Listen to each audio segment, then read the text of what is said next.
अस्सलाम वालेकुम। टिड्डी दिल को फसलों के लिए काफ़ी नुकसानदेह समझा जाता है। आपने गुज़िश्ता दिनों में टिड्डी दिल के मुख्तलिफ़ ममालिक में फ़सलों पर हमलों के हवाले से काफ़ी ख़बरें सुनी होंगी। टिड्डी दिल अफ्रीका, मिडल ईस्ट और एशियाई ममालिक में पाई जाती हैं, जो कि कुल मिलाकर 60 ममालिक बनते हैं। ये टिड्डी दिल तादाद में इतनी ज़्यादा हैं कि ये ज़मीन की सतह का 1/5 हिस्सा कवर कर सकती हैं। आज की वीडियो में हम आपको टिड्डी दिल के हवाले से कुछ फैक्ट्स बताने वाले हैं, तो चलिए शुरू करते हैं।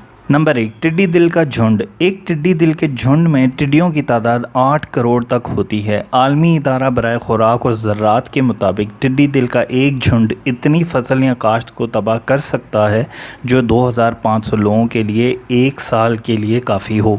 नंबर 2, टिड्डी दिल की खुराक। टिड्डी दिल हर दिन अपने वज़न जितना खा सकती है। एक टिड्डी दिल का झुंड हर दिन तकरीबन 19 करोड़ किलो से ज़ायद पौधे खा सकता है।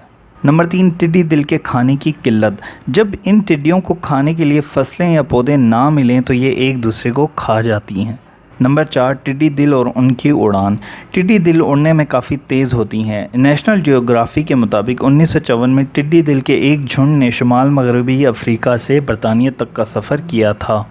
नंबर 5, टिड्डी दिल वाटर प्रूफ होती है। टिड्डी दिल एक ख़ास किस्म की जिल्द से कवर होती है जिसे क्यूटिकल कहते हैं। इसकी 3 तहें होती हैं। पहली तह इनके जिस्म के अंदर होती है जो नरम और लचकदार होती है। उसके ऊपर सख्त तह होती है और उसी सख्त तह के ऊपर एक मोम की तह होती है।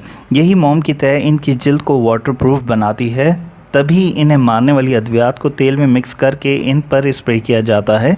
तेल मिक्स करने से दवाई इनकी मोम वाली तह से इनके जिस्म में दाखिल हो जाती है।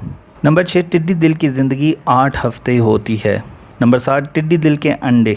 टिड्डी दिल के अंडों से बच्चे अंदाज़न 10 से 20 दिन में निकल आते हैं।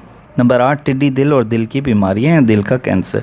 टिड्डी दिल खाना या टिड्डी दिल को किसी खाने में मिक्स करके खाना बहुत सी जानलेवा बीमारियों को रोकने में काफ़ी मुफीद है। अमेरिका के एक इदारे के मुताबिक टिड्डी दिल का गोश्त खाना इंसानी दिल के लिए काफ़ी अच्छा है। अरब ममालिक में अरबी लोग अक्सर इसका गोश्त खाते हैं। अब तक के लिए इतना ही। उम्मीद है आपको ये वीडियो पसंद आई होगी। अगली वीडियो में आपसे मुलाकात होगी। तब तक के लिए अल्लाह हाफिज़।